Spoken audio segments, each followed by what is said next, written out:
Hi Taurus, mid-month of January 2026, ito na po ang inyong reading. Kuha tayo ng ilang guidance, advice, messages para sa inyo. Mensaheng gabay lamang po. Taurus energy, kamusta so far ang 2026? Hopefully, okay ang lahat. Grabe ka na, 2026, napakabilis. Nung isang araw lang, parang paputukan. Nagpuputukan pa lang ngayon. Magtatapos na ang buwan, mid-January na tayo. Taurus energy, guidance for you. Anong kailangan niyong marinig? Anong aasahan niyo? Mid-month. Message, Taurus, guidance para sa mga Taurus. Mga Taurus. Okay. Na maring makapakinig nito. Sandali. Guidance advice. Okay.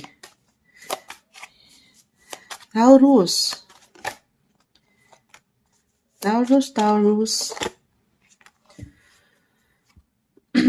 Tatawarin sa boses ni Moonshot, ha?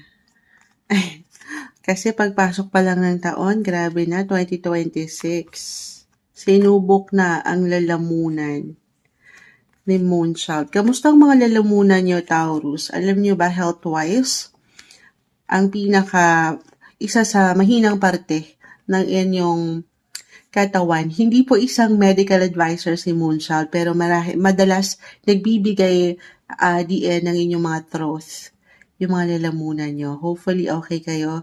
Stay healthy. Lagi yung pangangalagaan yung mga lalamunan. Yes po. Ngayon, nadadali si Moonshot ng lalamunan. Maad ko lang yun. Pero, Taurus, umangat ang travel. Anything connected abroad, international, kahit over the net lang ito.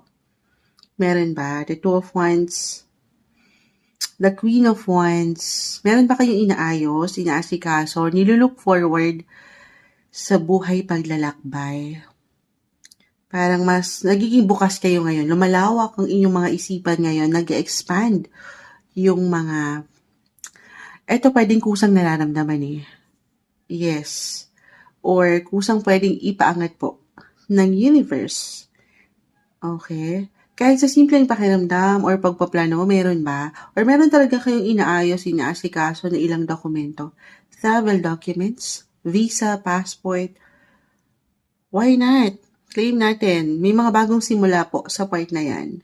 Huwag kayong pangibabawan ng pag-aalala. Moving forward yung energy, hindi na kayo mag-hold back sa kung ano yung nakalipas, natapos na. New Year na tayo. Moving forward, Taurus. Yes, parang nahigat kayong nagiging futuristic ngayon. Para bang gusto nyo maging yung freedom in you. Marami kayong gustong matutunan, mapuntahan, makilala. Yan po ay hindi imposible. Umaangat ang tatag nyo. Of course, part of you, I feel for some of you, andyan yung pagiging sensitive, emotional, or may ilang pressure sa buhay. Pero take it easy. Isa-isahin yung mga gusto nyong marating, ma-achieve. Yes po. Meron kayong gabay. Ito na naman yung gabay natin. The Hermit, the Emperor, someone mature. Mentor na matatawag. Or kayo na mismo ito, lalo pa kung sinubok na kayo ng ilang pagkakataon sa inyong buhay. Ang dami. Para bang meron kayong gusto pa talagang madiscover. Hawak niyo ang globe dito, guys. You can travel the world. Yan talaga yon. Or, kahit hindi pa ito physical travel, anything connected abroad, especially kung kayo mga nasa long-distance relationships, or kung itong company nyo ay connected international, abroad, may something ganap dyan. I see healing, new beginnings, new offer, may liwanag, higit kayong mapupuna, makikita. Wag lang yung pagdududahan. Okay, wag kayong magstay sa kung ano yung nakasanayan. Yes, I feel kasi parang stuck up pa rin. For some of you, pero just because na ma-mention ko yun ha, kasi ang lawak pa, marami kayong pwedeng marating. Just because parang meron kasing pinagdadaanan ng pinagdadaanan ng ilan. Tayo po ay general reading. Taurus, kahit pare-pareho kayo ng sign, magkakaiba ang bawat isa, iba-iba tayo sa point ng healing. Iba-iba tayo sa proseso niyan, kung paano tayo mag-heal. Kung kailan ka mag-healom, the Three of Swords, guys. Maring ito ay konektado sa relasyon, sa trabaho, parang ang hirap pang mag-move on. Pero again, do not hold back. Isa-isa, no pressure sa inyong paraan. Tulungan ang sarili na totally dumaan sa recovery. Kasi marami pang possibilities, guys. Malawak, may liwanag, may tatag. Or kayo na to mismo, again, meron kayong tatag. Lagi niyong tatandaan yan. Okay, be confident. Other messages. Actually, nag-highlight ngayon talaga. Sobrang, yung mga cards, tarot, astrology, sobrang kumukonekta talaga madalas sa mga readings. Right now, mag-highlight mid-month of January ang inyong mga 9th house. It is connected abroad, international, guys. So, yun na yun. Yung mga na-mention ko. Or, 9th house mo kasi nakita ko si The Hermit, the Emperor. Sabi ko nga, it could be someone, a mentor, na katataas. If ever meron kayong ilang laban talaga sa buhay, hindi lang laban na personal, na kayo lang ang tanging nakakaalam, pero magiging practical for some na merong nilalaban na hostisya sa batas, sa nakatataas. Meron ba?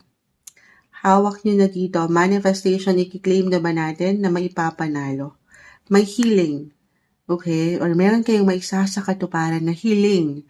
Lalo kung ito po ay parte ng nililook forward nyo talaga. Okay, or maybe yun lang din. Baka kasi napag-aalala, paangatin ng boses, kumonsulta sa mga profesional. Hindi po isang professional advisor, legal advisor, si Moonchild. Simpleng card reader lang po tayo, pero maging bukas kayo kahit sa simpleng opinion, pagpapayo, someone expert, or someone na mapagkakatiwalaan nyo, ano man ang pinagdadaanan, hindi po kayo nag-iisa. Okay, ang lawak ni 9th house, again, travel, ito na, umangat na, nag-highlight na, or anything connected po pagdating sa inyong sinong mga estudyante na nakikinig, learnings, education, baka andito yung mindset nyo ngayon. Meron kayong gusto pang matutunan na save mention, malawak ang inyong mga isipan right now. Parang ang dami nyo pang gustong matutunan, makilala, na ang ganda. Hindi yan imposible. Huwag nyo lang pagdududahan. Ang pwede nyo pang makita, marating sa buhay, malawak pa po. Or anything connected pagdating sa inyong mga faiths, guys. Religion. Diyan din po yung pumapasok.